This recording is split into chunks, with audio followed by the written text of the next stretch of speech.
આપણે બનાવીશું ફરસી પૂરી.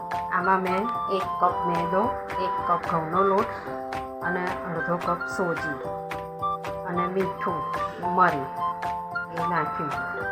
હવે એને આપણે હલાવી લઈએ. પછી આપણે મોણ નાખીશું. હલાવી લીધું છે. હવે આમાંથી જ આપણે ગરમ તેલ એડ કરી દઈશું. 2 ચમચા એડ કરીશું. આપણો 3 કપ લોટ થાય છે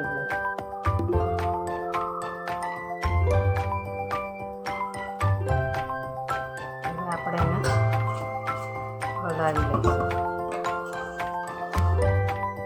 લોટ મસળાઈ ગયો છે.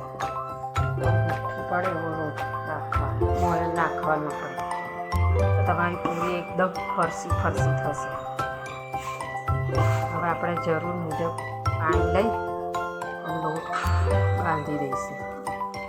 અડધો ગ્લાસ નાખ્યું છે. મેજરમેન્ટમાં જોઈએ તો આપણે 1 કપ નાખ્યું છે. હવે એને બાંધી લઈએ. આવો બંધાઈ ગયો છે. હવે એને આપણે તેલથી મસળી લઈશું.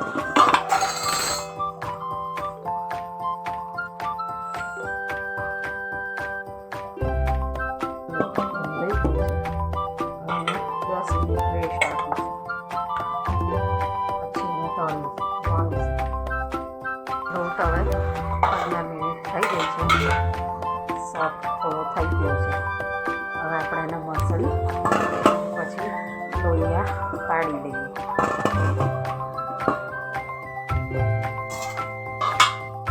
આ રીતના કરી લીધા છે. હવે આપણે 1 ઇંચના લોહીયા પાડીશું.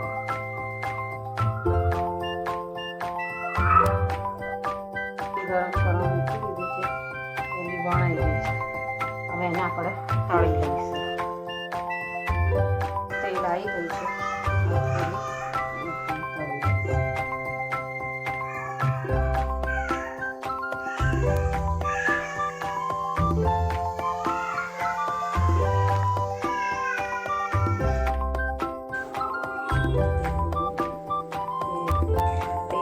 મુઠિયાવાળા તેલમાં જ આપણે તળ્યું છે એટલે પૂરીનો કલર થોડો ચેન્જ થયો છે.